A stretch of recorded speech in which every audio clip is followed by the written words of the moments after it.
I'm talking to you. You are hiding something important from me, right? Chapter 83. The Dividing Line Between Justice and Evil. I wanted to pass this matter over quietly. I didn't expect you to see through me. But before I tell you the truth, you must answer me a question first. If you could meet the succubus leader in person, what would you do to her? What? What do you mean? Why did you suddenly mention the succubus leader? Is your conscious world closed because? You must answer my question first. I also need to confirm whether your purpose is beneficial to us, right? Just like you hate demons, we can't trust an exorcist who wants to destroy us, right? Okay, I will answer you. My biggest purpose in looking for her was to find out why the priest died. Why do you still cling to this? No, I mean, you have seen the evil signs on him, and he has trained you to manipulate black magic, and you still want to avenge him. Isn't that a bit too? You think too much. I'm not going to avenge him this time. The priest has strange tattoos on his body and can manipulate dangerous black magic, so no matter what his purpose is, it is an undoubted fact that he is involved in the dark forces. The priest then implicated his childhood friend, 괛ᴱ, who inherited his legacy. She said that she and the priest parted ways because he betrayed the organization and their ideals. But now he mentioned legacy, especially since she was too persistent about taking care of my body for the priest. I couldn't help but suspect that she actually knew that the priest was involved in black magic.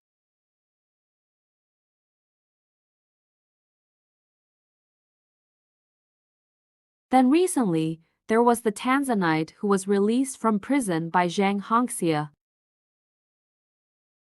I'm sure that Tanzan did not have this kind of power before he was imprisoned.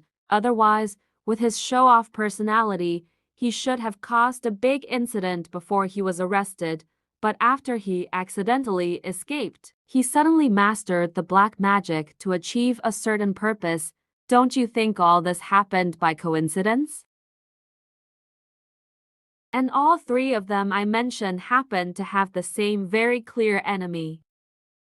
If the succubus leader is really fighting against the black magic as you said, then her interests are actually consistent with ours. Therefore, whether for the sake of social stability or for my own protection from being taken advantage of, I must understand everyone's position here. If necessary, I will even choose to please the succubus leader, in exchange for the strongest companion who can resist black magic. At this time, you don't mind that it is also one of the demons you hate the most. You have a nice idea, but if you meet the real mother, you will find that she is not a righteous partner. She also has her own selfish motives. Would you suddenly remember that you are still an exorcist, and then turn around and sell mother to those humans who hate her?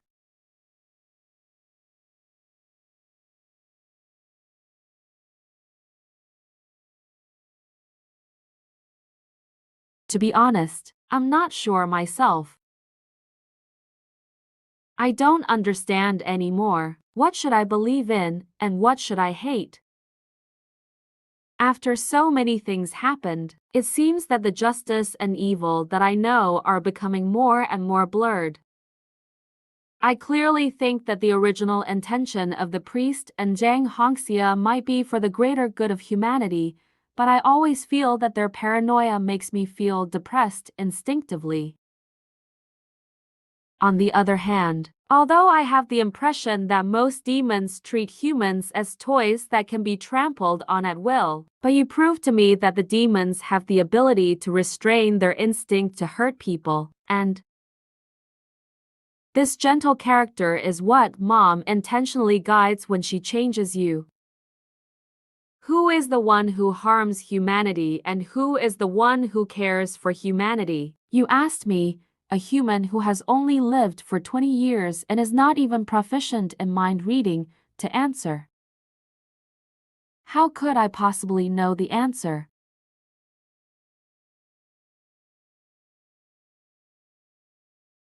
I smelled. I'm lost.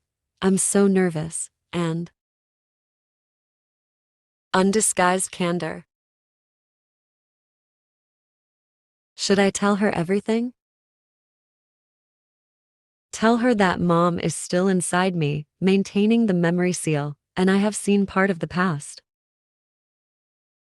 But if she knew that past memories could be recovered, can she really do what she confessed before? Do you firmly choose this docile, fabricated me?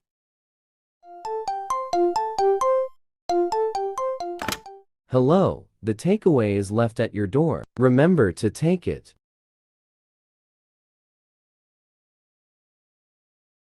Complaint greater than, although the serialization time is very long due to the volume break and sick leave, the time in the comics is different from the reality. Do you understand? It has only been 1 day since Xiaoyu and Heiyao called. Xiaoyu jumped off the building in the morning, gives Heiyao got her hair cut at noon. Heiyao went on a mission in the afternoon, gives Xiaoyu was discharged from the hospital in the evening. Hayao's injury could not be healed in this time, and his hair could not grow long. Do you really understand? A lot of things happen on this day, and I can't fast forward to the love scene without finishing it. If you can't wait, you can save it until the end of the volume to read it. This work was launched in August 2022, but I started working non-stop in June, and it has been 2 years now. My assistant stopped updating due to the coronavirus, and I had to draw the sequel. It was my turn to stop updating during the week of the coronavirus, so I could only draw while having a fever, which was really painful.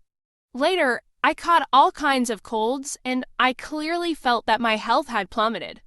I was always out of breath, and my brain and body could not keep up at all. So it is impossible to paint more. You don't want me to die earlier than my works, right?